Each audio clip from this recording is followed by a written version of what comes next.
You're listening to the Infinite Banking Mastery Podcast. Did you know that you could build a tax-free pool of wealth that's liquid and accessible all your life while building your retirement nest egg? Gain full control of your financial future and stop relying on the government and banks. The wealthy have already discovered this wealth-building secret. Now it's your turn to get financially secure without following the conventional wisdom that keeps you in debt to banks. Now here's your host, Valerie LaRocque. Hello, everyone. Welcome back to the Infinite Banking Mastery Podcast. As always, I'm so glad you're here. Today, I wanted to talk about the importance of the child rider on your policy, whether it's a whole life policy or a term insurance policy. Now, of course, if you have a desire or you would rather open a separate individual policy for your children, that's even better. That's going to be great. I would highly suggest, if you're able to and it makes sense with your budget and your overall plan, to go ahead and open a separate policy on each of your children. There is one thing, you would have to open it on each of the children because the underwriters do look for making sure there's equality with the children. So they wouldn't want you to be opening a policy for only one of 3 children or something like that. They don't want to see any favoritism. They don't want to see anything that they think is odd. Why are you only covering one child? So you would have to cover all of the children. And also, once the children are over 26, you're going to have a hard time buying and owning a policy on them outright. Now, you may still be able to acquire the policy, have the child sign as the insured and the owner, and then later on, once it's enforced, you can become the owner on that policy, usually with no problems. So that is a way for you to own the policy, and if your child is over the age of 26. So yes, great idea. If you want to have a whole life policies individually on each of your children or your child, that's great. It's going to build up that cash. There are many benefits to it. You can, of course, have that policy be allocated for their college needs, first car, maybe their wedding or their first home. And then, of course, it will continue to build up with cash as they find reasons and you find reasons to use that cash and make it useful for them in their younger years for whatever it is that they might need. So it is great for that. And then, of course, they'll have that pool of cash again in retirement that they can use and access income tax free. But if for some reason you're not able to start that policy on your children just yet, it just doesn't make sense with your budget, or you're not ready to do something like that, it is a good idea to tack on a child rider onto your policy. It's not very much, and that one rider will cover up to 6 children. And so I thought it would be important to express just how important really the child rider is for the purposes of, well, let's look at the bright side first. So of course, having this coverage, it would cover your children up to $25,000 each for each child. And then the exciting thing, because we don't want to look at the tragic side of it, the exciting way to look at it is, great. Well, now my child is covered. So if for some reason something were to happen that caused them to become uninsurable, they already have a policy in place and that they can convert when they are age 25. So they'd be able to have that term rider as a part of your policy. It wouldn't be growing any cash or anything. It would be kind of like a term insurance policy. And then when they turn 25, they have about a month to convert that policy, and they can convert it all the way up to $125,000 of coverage. So if something were to happen along the way and they were to become uninsurable for some reason, they would still be able to convert that term rider into a single standalone individual policy for themselves that they could fund or you could fund or help them fund, and be able to at least have their own whole life policy that they can build and grow and use over their lifetime. Now, of course, there's also the other side, and the other side of what's so important about having this child rider on a policy is because sometimes a tragedy does happen. Now, of course, we never want to think about that. It's very sad to think about that. We all, of course, hope that there would be no reason to need the death benefit on a child rider policy or for a child at all in any way. But of course, sometimes it happens. And so I just wanted to share a couple stories of people that were close to me, a family member actually, whose son, he was out driving around. He was, as far as I know, a pretty good driver. He just had broken up with his girlfriend. And so he was driving past her house and he looked back over his shoulder.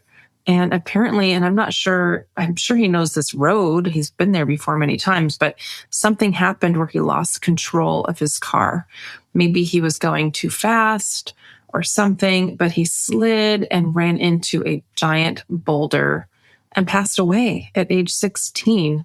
So terrible, such a tragedy. It was a huge sadness. I mean, what could be worse than losing your child? Nothing.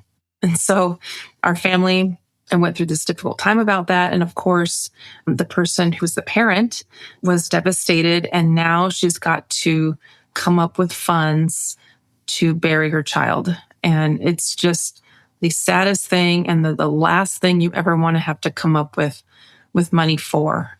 In such a time of despair and sadness, it's good to have that there to help fund something so you don't have to worry about where am I going to get these resources from. And I mean, there's no worse reason to need a large sum of money for something like that. The last thing you want to be doing is figuring out how you're going to pay for it. I have a client who just recently lost their child as well, who was an older person. Just so devastating though. And as far as I know, that person did not have any life insurance. They were an adult already. But I know that's just a devastating time, and it's just so important to have that coverage. I have a story of another very dear friend who lost her son a few years back. He was shot, and I mean, it's just so terrible. And he was shot, and it's been devastating for years. And he was such a great kid, so loving and wonderful. It was truly a shock to us all. And in that moment, I was so devastated for her and sad for her. And at the same time, so thankful that we did have that child writer in place for their family so that they could use it for funeral expenses if they needed it for that, or do anything else that they wanted, do something in his name, maybe a scholarship or something like that. They just had options. And she has another child who is still covered by that writer. And that child would have the opportunity to take advantage of starting her own policy at 5 times the amount of death benefit, up to $125,000, and begin her own policy, her own account to build wealth, to be able to use to finance things, to kind of give her a jump start on her future as well. So, and that's always the side we want to look at. Of course, we don't want to look at the devastation and the tragedy and the things that could happen. So there is a really great reason to have this writer if you're not able to start a full policy on your child. But there is sometimes it happens, and there's nothing more devastating and even worse having to wonder where you're going to get the resources from in that time. Now, it does take a few extra steps. If you do decide to add a child writer to a policy, we will need to get medical questions for each child. Oftentimes, the underwriter will request medical records for each child. Sometimes they don't, but sometimes they do. And they're not required to do any kind of medical, like lab work or anything like that, but they will sometimes ask for medical records, and we will need to complete health questionnaires and things like that. So it adds some extra steps. It might take the process a little bit longer, but I do feel that it is very important if you're able to add that on. One thing I wanted to add about when I first mentioned having an individual whole life policy on the child or acquiring one for your child, if you're wanting to use that for something like college or their first car or braces or whatever they might need, it is a good way to keep better track of the accounting for the stuff you spend those funds on for your child. So if you have your policy and you're running real estate transactions and using that policy for banking for that purpose, but you want to also have separate funds for your child to used for school or used for braces or used for a car or a wedding or something, you can keep the accounting separate. Now, of course, if the policy for your child is much smaller and you need to dip into yours, of course, that's a possibility and it's fine and all of that's no problem. But it does help for those little instances just to help you keep better track of your policies and what's going on and what you owe your policies and what you're paying yourself back on those. It just helps it to be a little more clear when you separate them out for your own tracking, for your own accounting. And then, of course, when your child grows up, if you want to turn that policy over to them, you can. You can make them the owner of the policy. If you want them, you feel they're responsible enough to take care of it and to fund it, to pay it back, to pay the premium, then you can turn over ownership of that policy to the child when you feel that they are ready. Of course, on the other side, you also don't have to turn it over to them. You can keep it and be the owner of it, and you can turn it over when you're much older or not at all. And then when you pass away, it would automatically go to that insured person, unless, of course, you have a second owner written down, but it would usually automatically go to the insured child, and they would automatically become the owner of that policy. Also, I do have clients sometimes who are unsure, who don't have maybe a ton of resources and are unsure if they should start a policy on their child or themselves. They're not sure who they should write the policy on. I will say usually it's best to start with yourself. Of course, it would depend on your situation and your budget and what your plans are. But most often it's best to start with a parent. And keep in mind that, yes, it will be, if you start a policy on them, yes, you'll be able to gift that to them and everything.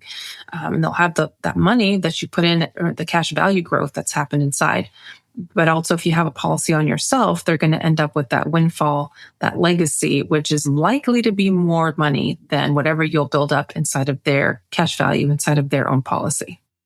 Well, that's all I have for you today. Sorry for those few minutes that were a bit of a downer. I just wanted to make sure I express the importance of the child writer. If that's something you're debating on or didn't even know it existed, you could look into and see if that's something that could be added to your policy. I just feel it's so important with the life experiences I've had and family and friends that I know. It's just so important. So please feel free to reach out if you'd like to work together, look into a plan for you or a loved one. You can reach me at Valerie@alphaomegawealth.com. I hope you have a great week. I'll talk to you next time.